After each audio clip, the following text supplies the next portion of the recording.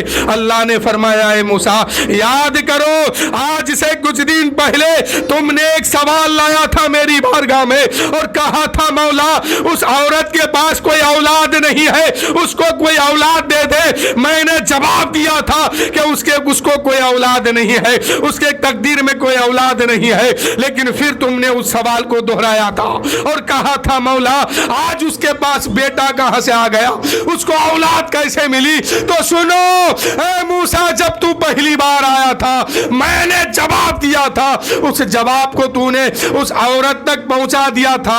وہ عورت مایوس ہو کے گھر جا رہی تھی، لیکن راستے میں اسے وہی اللہ اللہ کہنے والا ملا، وہی میرا پیارا بندہ ملا، میرا چہیتا بندہ ملا۔ اس سے جا کے وہ عورت کہنے لگی میرے لیے دعا کر دو، کوئی اولاد نہیں ہے تقدیر میں۔ اس نے میری بارگاہ میں دعا کی تھی اے موسیٰ جب ایسا چاہنے والا میری بارگاہ میں فریاد کرتا ہے میں اس کی فریاد کو رد نہیں کرتا ہوں بلکہ قبول کر لیتا ہوں۔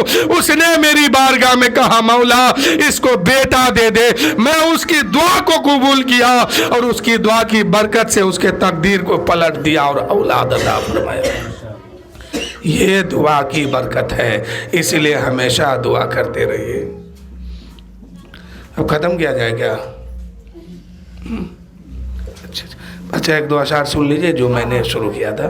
درود شریف پڑھیے اللہم صلی علی سیدنا شفیعنا حبیبنا مولانا محمد معدن الجود والکرم باری وسلم صلو علیہ صلاۃ و سلام علیہ یا رسول اللہ صلی اللہ تعالی علیہ وآلہ وسلم۔ اللہ تعالی ہم سب کو نیک عمل کرنے کی توفیق عطا فرمائے اور 5 وقت نماز پڑھنے کی توفیق عطا فرمائے۔ خاص کر شادیوں میں اسلام اور شریعت کے مطابق اپنے بچوں کی شادی کرنے اور کرانے کی توفیق عطا فرمائے۔ شاعر کہتے ہیں خواب غفلت میں سوئے ہوئے مومنوں عیش و عشرت بڑھانے سے کیا فائدہ، آنکھ کھولو اٹھو یاد رب کو کرو، عمر یوں ہی گوانے سے کیا فائدہ، اپنے رب کو جوانی میں بھولا ہے تو اور طاقت کے بوتے پہ پھولا ہے تو، جب جوانی ڈھلے گی تو پچھتائے گا، پھر یوں ہی رونے رلانے سے کیا فائدہ۔ عبادت جوانی میں کیجیے، اللہ تعالیٰ کو جوان کی عبادت زیادہ پسند ہے۔ بڑھاپے میں لوگ جا کے کرتے ہیں کب؟ جب مجبور ہو جاتے ہیں، بے بس ہو جاتے ہیں، اب کچھ کرنے لائق نہیں ہے، تب جا کے مسجد پکڑتے ہیں۔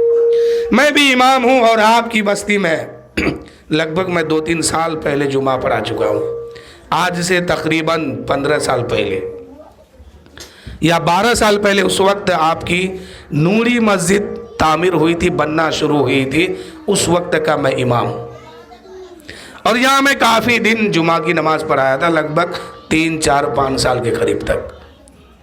اس وقت جو ہے اس وقت کا کوئی آدمی تو ابھی مجھے دکھائی نہیں دے رہا، اس وقت بوڑھے بوڑھے جو لوگ تھے ابھی جو یہاں غلام جیلانی صاحب تھے، ان کے ابا کا دور تھا، وہ اس وقت تھے. آپ کے مؤذن صاحب بھی حیات سے تھے، اللہ تعالیٰ ان سب کو جنت عطا فرمائے. اس وقت میں آپ کی مسجد میں جمعہ پڑھانے آتا تھا مدرسہ فیض الغربا سے. میں دیکھتا تھا اور آج تک امامت ہی کر رہا ہوں. یہاں سے گیا قائم نگر میں، لگ بھگ وہاں میں نے 15 سال امامت کی اور ابھی بھی امام وہی کا ہوں. میں جہاں بھی جاتا ہوں تو اکثر کسی نہ کسی وقت نماز کا وقت ہو جاتا ہے. جیسے کہیں میلاد میں گئے تو یا مغرب کی نماز اس محلے کی مسجد میں پڑھ لیتے ہیں یا عشاء کی. یہ 2 ٹائم میں کوئی ٹائم ملاقات ہوتی ہے. میں کیا دیکھتا ہوں اکثر ہر مسجد زیادہ تر بوڑھے لوگ ہیں مسجد کے نمازی. جوان غائب ہے، 15 سال کا بچہ غائب ہے، 20 سال کا جوان غائب ہے، 30 سال کا جوان غائب ہے. ہے کون؟ 90 سال کا بوڑھا، 80 سال کا بوڑھا، 75 سال کا بوڑھا. یعنی یہ لوگ جب ریٹائر ہو گئے اپنی زندگی سے، اب یہ کوئی کام کا نہیں ہے تو مسجد پکڑا ہے. چلو ٹھیک ہے، اللہ کا شکر ہے کہ اس عمر میں آ کے تو وہ مسجد پکڑا ہے، اللہ کو سجدہ تو کرتا ہے. شاید اللہ تعالیٰ کسی سجدے کے صدقے میں اس کو بخش دے. لیکن میں جوانوں سے کہتا ہوں کہ آپ کہاں ہیں؟ کیا آپ کو یقین ہے کوئی کاغذ لکھ کے دیا ہے کہ آپ کی جوانی رہ جائے گی؟ آپ ہیں کہاں؟ قیامت کے دن ہر دین کے بارے میں حساب دینا ہوگا. بڑھاپے سے خالی کام نہیں چلے گا. اس لیے میرے بھائیوں، آج جوانی ہے، اسی جوانی میں اللہ کو یاد کرو. اللہ تعالیٰ جوان کی دعا کو جلدی قبول فرماتا ہے، جوان کی عبادت کو بھی قبول فرماتا ہے. اس لیے جوانی میں عبادت کیجئے. بڑھاپے میں تو سب کرتے ہیں، جوانی میں کر کے دکھائیے. شاعر کہتے ہیں اپنی جوانی میں اپنے رب کو جوانی میں بھولا ہے تو، اور طاقت کے بوتے یہ پھولا ہے تو. جب جوانی ڈھلے گی تو پچھتائے گا، یوں ہی رونے رلانے سے کیا فائدہ، یوں ہی رونے رلانے سے کیا فائدہ. ایک چیز اور جانیے، انسان کو جب تکلیف ہوتی ہے تو بے ساختہ نکلتا اللہ اللہ اللہ رحم کر، اللہ رحم کر. یہ جوان لوگ دن بھر میں کتنے بار کہتے ہیں؟ جب مجبوری میں پہنچتے ہیں تو خوب اللہ اللہ. جب جوانی سلامت ہے تب اللہ اللہ کیجئے نا میرے بھائی. یہی جوانی کام آنے والی ہے. لیکن جوانی میں تو طاقت ہے، جوانی میں ہاتھ میں طاقت، زبان میں طاقت، پیر میں طاقت. اپنے طاقت کے نشہ میں لوگ جو ہے راستہ بدل دیتے ہیں، بھٹک جاتے ہیں، بہک جاتے ہیں. لیکن میرے دوستو، طاقت ہونے کے باوجود بھی اپنے رب کو سجدہ کیجئے. اللہ سے بڑھ کر طاقت کسی کی نہیں ہے. وہ چاہے تو کچھ بھی کر سکتا ہے. اللہ نے انسان بنایا، اللہ کی شکر ادا کیجئے، اللہ کے حمد و ثنا کیجئے. اللہ تعالیٰ قادر مطلق ہے. اگر وہ چاہتا تو آپ کو گدھا بنا دیتا، اگر چاہتا آپ کو بھینس بنا دیتا، گائے بنا دیتا. آج تک کسی گائے نے کیس کیا ہے اللہ تعالیٰ پر کہ تو نے مجھے گائے کیوں بنایا؟ آج تک کوئی گدھا اللہ کی بارگاہ میں شکایت کی کہ تو نے مجھے کیوں بنایا؟ اب میں کہنا یہ چاہتا ہوں کہ ان جانوروں سے خوبصورت اللہ نے آپ کو بنایا ہے کہ نہیں؟ ایمانداری سے بولیے گا. بنایا ہے نا، تو پھر اس سے زیادہ کام آپ کیوں نہیں کرتے ہیں؟ اللہ کو سجدہ کیوں نہیں کرتے ہیں؟ اگر وہ چاہتا تو کتا بھی بنا سکتا تھا، وہ چاہتا تو بکری بھی بنا سکتا تھا، وہ چاہتا تو گدھا بھی بنا سکتا تھا، وہ چاہتا تو بھینس بھی بنا سکتا تھا، گھوڑا بھی بنا سکتا تھا. لیکن اس کا فضل ہے کہ ان کو نہ بنا کر کے آپ کو انسان بنا دیا، اشرف المخلوقات بنا دیا. اللہ نے آپ کو بہتر بنا دیا, اللہ نے آپ کو طاقتور بنایا, خوبصورت بنایا, اور کیا چاہتے ہیں آپ؟ اب کب اللہ کو سجدہ کیجئے گا؟ اب کب اللہ کی تعریف کیجئے گا؟ اب کب اللہ کی بات کیجئے گا؟ اتنا اچھا بنانے کے بعد, اتنی خوبصورت زندگی دیا ہے, پھر بھی اللہ کو سجدہ نہیں کرتے ہیں, تو سب سے بڑا گدھا کون ہے؟ اللہ چاہتا تو کچھ بھی بنا سکتا تھا. آج تک کوئی گدھا اللہ پر کیس نہیں کیا ہے کہ تو نے مجھے گدھا کیوں بنایا. وہ اسی میں خوش ہے. آپ کو اللہ نے کتنا حسین بنایا, آپ کو اللہ نے کتنا خوبصورت بنایا. اللہ نے آپ کو آنکھ میں روشنی دی, کان میں سننے کی طاقت دی, بولنے کے لیے زبان میں قوت دی, ہاتھ میں حرکت کرنے کے لیے طاقت دیا ہے, پیر سے چلنے کے لیے طاقت دیا ہے. پھر اب کب کہیے گا سبحان ربی الاعلیٰ؟ اب کب کہیے گا اللہ تو سب سے بڑا ہے؟ اب کب کہیے گا اللہ اکبر مسجد میں؟ اب آپ کا سر کب جھکے گا سجدے میں؟ یہی موقع غنیمت ہے. آپ اللہ کو راضی کر لیجئے, اللہ کو منا لیجئے, اللہ کو سجدہ کر لیجئے. جوانی میں سجدہ کیجئے, جوانی میں اللہ کو منائیے. ہر فعل میں دیکھیے, مسجد میں ہے تو بھی اللہ اللہ, گھر میں ہے تو بھی اللہ اللہ, باراتی میں ہے تو بھی اللہ اللہ, سجدے میں ہے تو بھی اللہ اللہ. ہر وقت جب اس بات کو ذہن میں رکھیے گا کہ اللہ مجھے دیکھ رہا ہے, تو یہاں بھی کامیاب, وہاں بھی کامیاب ہو جائے. اس لیے میرے دوستو, وقت بہت کم ہے اور مجھے ابھی جانا بھی بہت دور ہے. اس لیے میں اپنی باتوں کو یہیں سے ختم کر رہا ہوں. گھر والے کی اجازت بھی ہے. اللہ تعالی ہم سب کو اور ہم سب کے گھر والوں کو بھی نماز پڑھنے کی توفیق عطا فرمائے. اگر آپ نماز پڑھتے ہیں تو اپنے بچوں سے بھی پڑھوائیے, ورنہ قیامت کے دن ایک باپ اپنے بیٹے کو نہیں بچا سکتا, ایک ماں اپنی بیٹی کو نہیں بچا سکتی ہے. آج اگر دنیا میں اپنے بچوں سے سچی محبت ہے تو اس کو جہنم کی آگ سے بچائیے, دوزخ کی آگ سے بچائیے, تب کہیں گے کہ سچی محبت ہے, ورنہ آپ کی محبت جھوٹی ہو سکتی ہے. اگر آپ کو اپنی بیوی سے محبت ہے اور آپ نماز پڑھتے ہیں, اپنی بیوی سے نہیں پڑھواتے ہیں, یہ محبت جھوٹی ہے.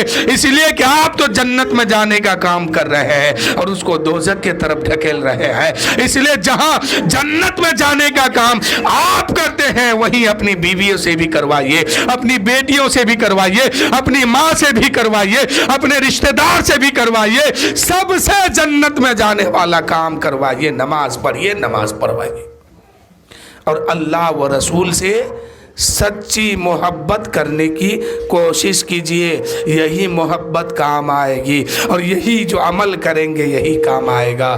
آج لوگ اپنی بیٹی سے, اپنے بیٹا سے, اپنی بیوی سے, اپنی ماں سے, اپنے رشتہ دار سے خوب محبت کرتے ہیں, لیکن حقیقت کی دنیا میں دیکھے گا یہ لوگ جھوٹے ہیں. اس لیے کہ اگر ان کو آپ جنت تک نہیں لے کے جا رہے ہیں, جنت والا کام نہیں کرا پا رہے ہیں, جنت میں جانے کا راستہ ان کو اگر نہیں دکھا پا رہے ہیں, تو آپ محبت میں جھوٹے ہیں. اس لیے کہ جب تک ان کو سیدھے راستے پر نہیں لائیے گا, آپ کی محبت کامیابی نہیں ہو سکتی ہے. آپ اس وقت تک کامیاب نہیں ہو سکتے ہیں جب تک کہ اپنے بچوں کو, اپنی بیویوں کو, اپنے رشتہ داروں کو, اپنی ماں بہن کو جنت والے راستے پہ لا کے کھڑے نہیں کر دیں گے, تب تک آپ کی محبت سچی محبت نہیں ہے. اس لیے آپ بھی جنت میں جانے کا کام کیجئے. اپنے بچوں سے بھی کرائیے, اپنی ماں سے بھی کرائیے, اپنے باپ سے بھی کرائیے, اپنے رشتہ داروں سے بھی کرائیے. نہیں کرائیے گا, آج یہاں آپ تو پاس ہو جائیں گے, قیامت کے دن آپ کا بیٹا پھنسے گا, آپ کی بیٹی پھنسے گی, آپ کی بیوی پھنس جائے گی, آپ کی ماں پھنس جائے گی, آپ کی بہن پھنس جائے گی, آپ کے رشتہ دار پھنس جائیں گے. کیا اس وقت آپ کو اچھا لگے گا؟ آپ اکیلے جنت میں جائیے گا, ان لوگ ادھر چلے جائیں گے. تو اس لیے ان لوگ کو بھی بچائیے اور خود بچیے. اور پہلا سوال قیامت کے دن یہ ہوگا, نماز کتنی پڑھ کے آیا؟ اگر اس میں پاس ہو گیا, اللہ کے رسول فرماتے ہیں جو اس میں پاس ہو گیا آگے اس کے لیے خیر ہی خیر ہے, آگے اس کے لیے بھلائی بھلائی ہے. اور جو اس میں پھنس گیا آگے وہ پھنس جائے گا, پھنستے پھنستے پھنستے پھنستے وہ دوزخ میں چلا جائے گا.